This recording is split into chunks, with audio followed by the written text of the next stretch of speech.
आप सभी को जय हिंद। मैं उम्मीद करता हूँ आप सभी अच्छे होंगे और अपने परिवार वालों के साथ अपने घरों में होंगे। फिर से मैं आपसे रिक्वेस्ट करूँगा कि ज़्यादा तापमान हो तो बाहर नहीं निकलिए।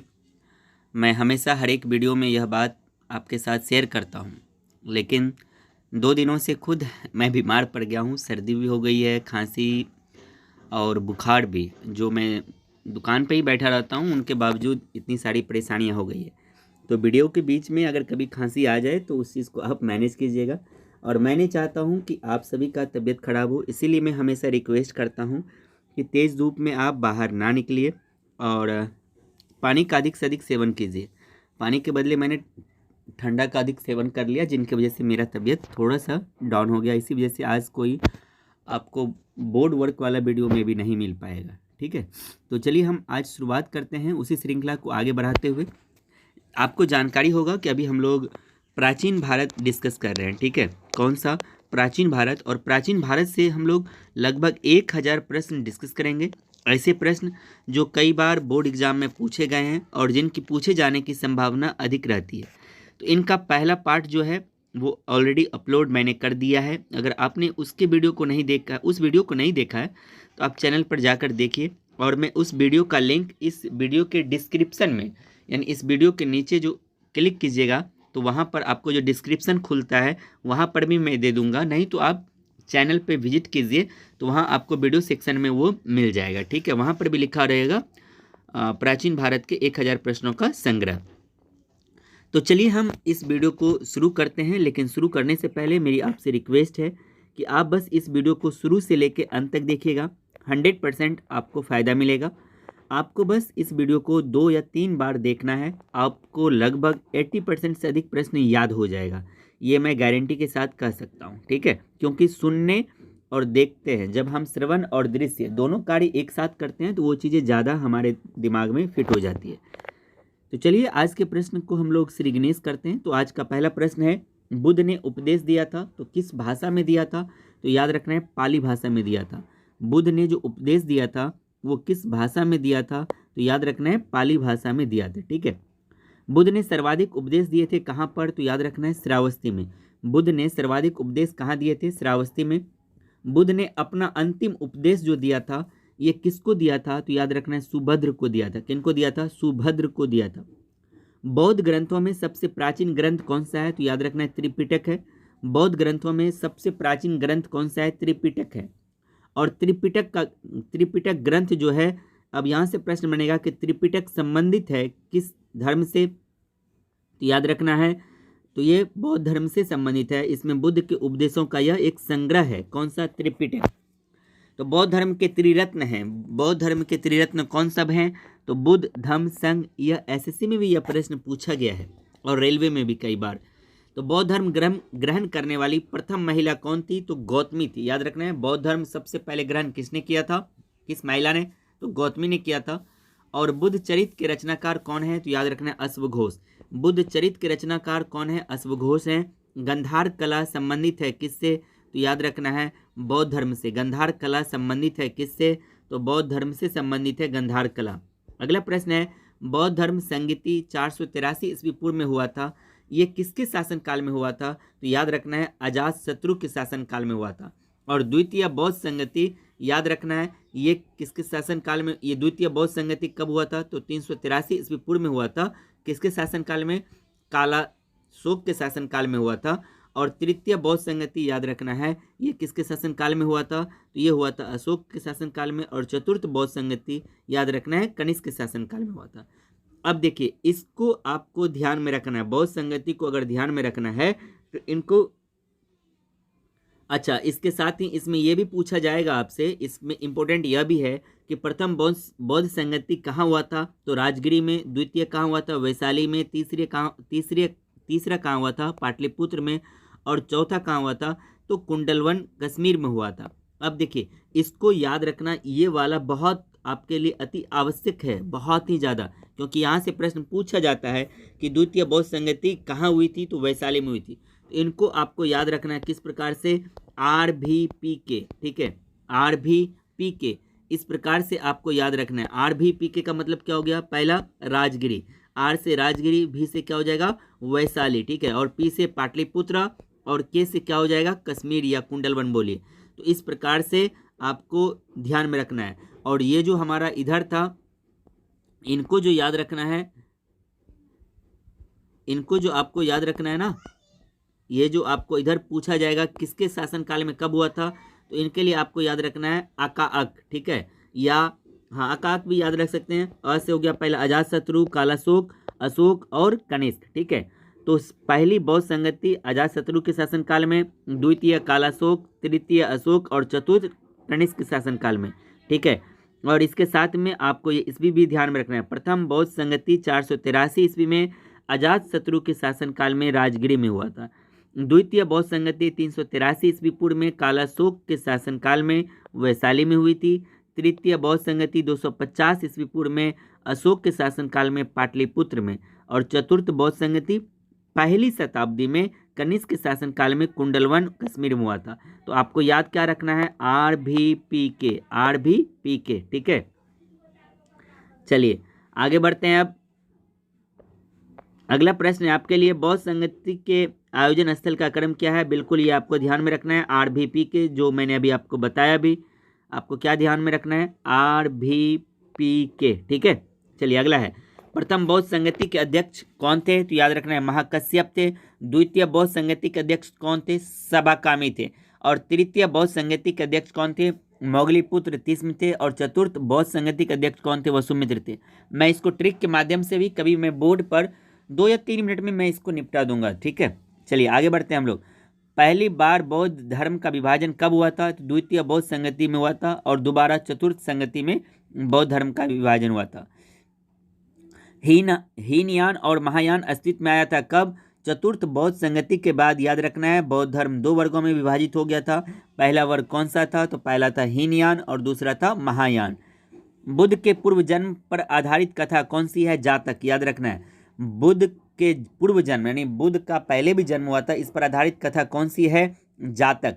अजंता की गुफाओं में किस धर्म का किस ग्रंथ का चित्रण मिलता है, तो आपको जातक। और जातक किससे संबंधित है, तो बौद्ध धर्म से संबंधित है, ठीक है। बौद्ध धर्म का पूजा स्थल है कहाँ पर भाई, चैत्य मंडप। विश्व शांति स्तूप है कहाँ पर स्थापित है, तो ये राजगीर में। और राजगीर कहाँ है, तो बिहार में, ठीक है। अगला प्रश्न है, एशिया का ज्योतिपुंज किसे कहा जाता है, बुद्ध को कहा जाता है। एशिया का ज्योतिपुंज किसे कहा जाता है, बुद्ध को कहा जाता है। और यहीं पर प्रश्न बनेगा, द लाइट ऑफ एशिया किसे कहा जाता है, the light of Asia, the light of Asia. तो याद रखना है वो भी किसको कहा जाता है, बुद्ध को ही कहा जाता है। बुद्ध की मूर्तियों का निर्माण किसके शासनकाल में हुआ था, तो कुषाण शासनकाल में हुआ था। इसको आपको ध्यान में रखना है।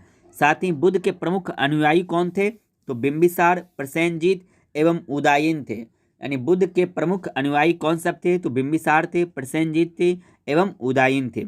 जैन धर्म के संस्थापक एवं प्रथम तीर्थकर कौन थे, तो याद रखना है जैन धर्म के संस्थापक ये ऋषभदेव थे। और इसी को हम प्रथम तीर्थकर भी कहते हैं। और इसका आदि नाम यानी ऋषभदेव का जो अलग यानी दूसरा नाम कहिए वो आदिनाथ भी है। और जैन धर्म के वास्तविक संस्थापक किसको कहा जाता है, तो याद रखना है ये महावीर जी को कहा जाता है, महावीर स्वामी को कहा जाता है।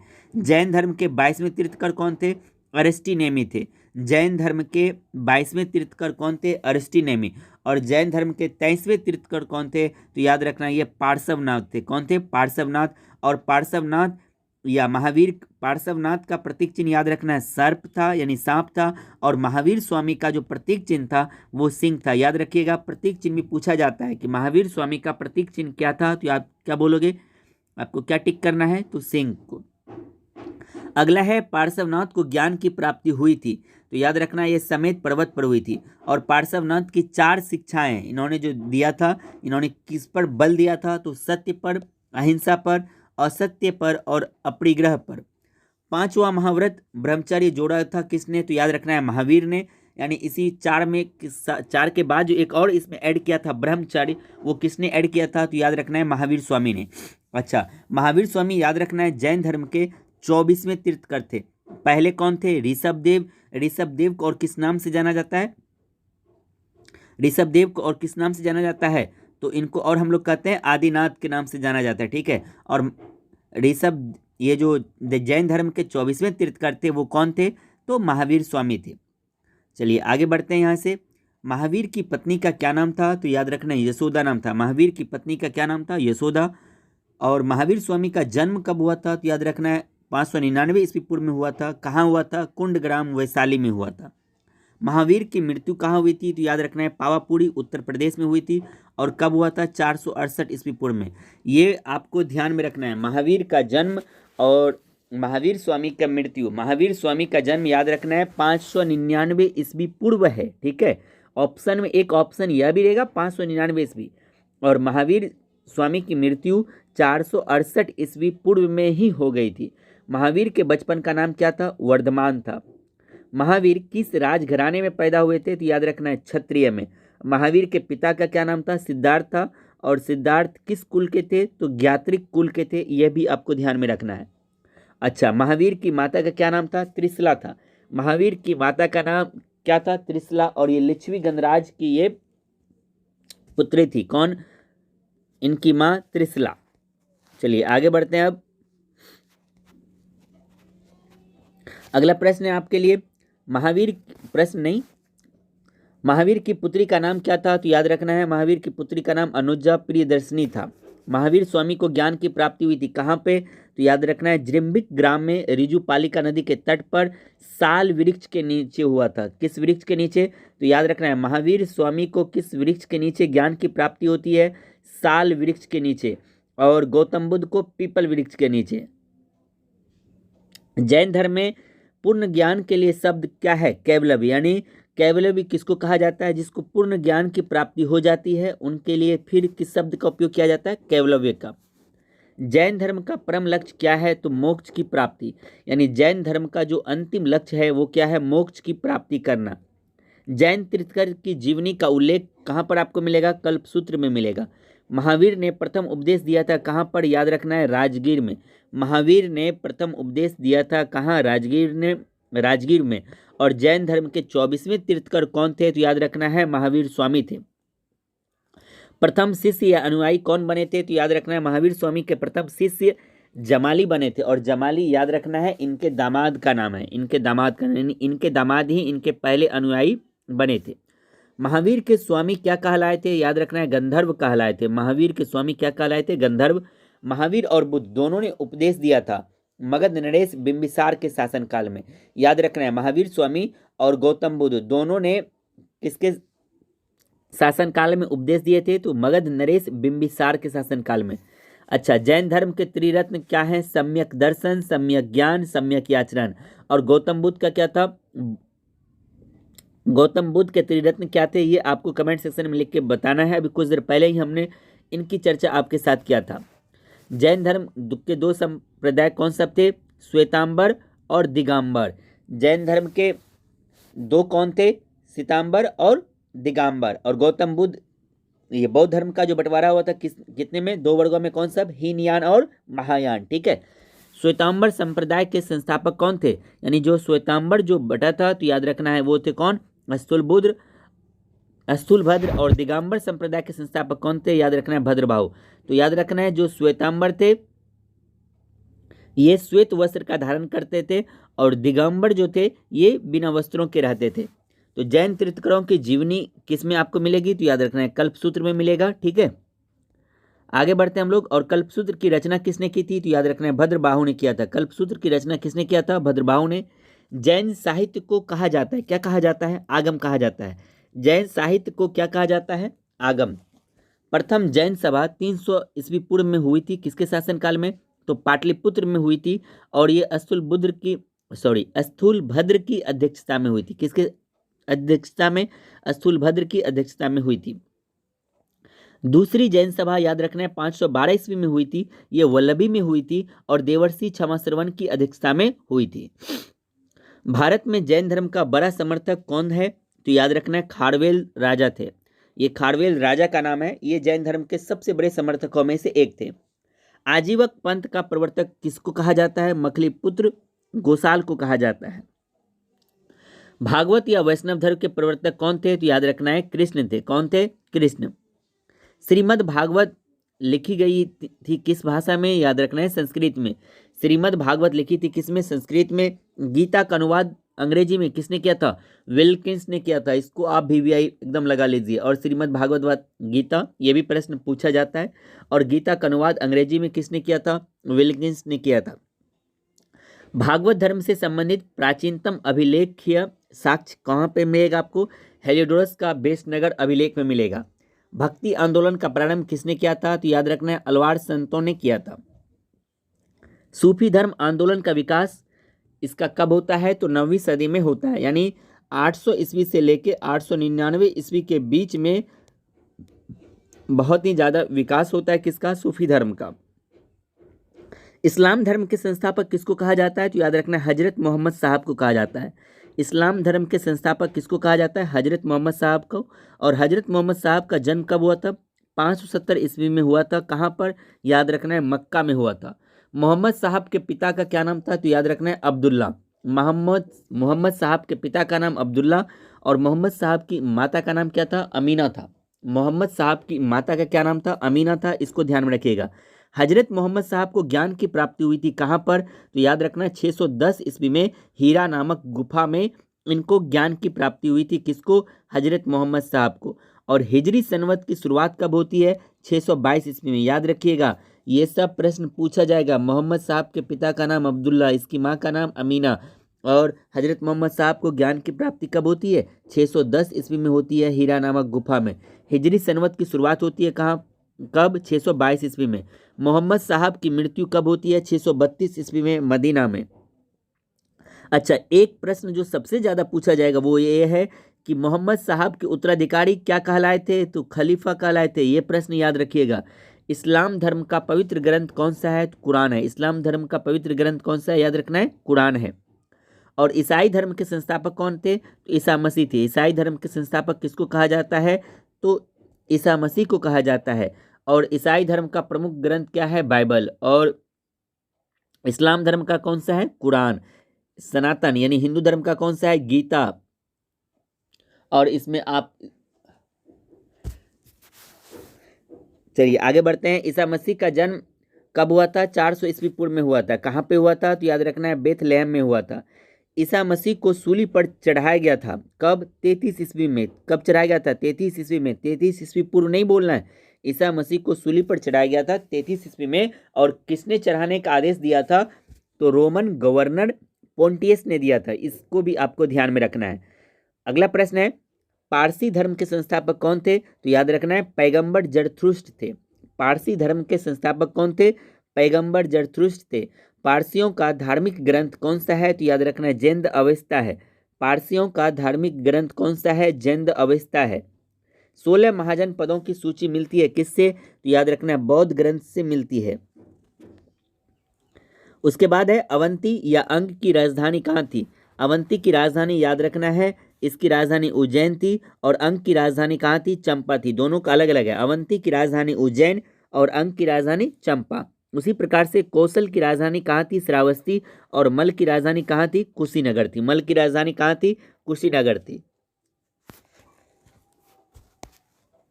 चलिए अगला प्रश्न है आपके लिए वत्स की राजधानी कहाँ थी? तो ये राजधानी वाला मैं एक बार पूरा वीडियो एक ही साथ लेके आ जाऊंगा। हम लोग वहां पर सभी वंश और उनके राजधानी को देख लेंगे।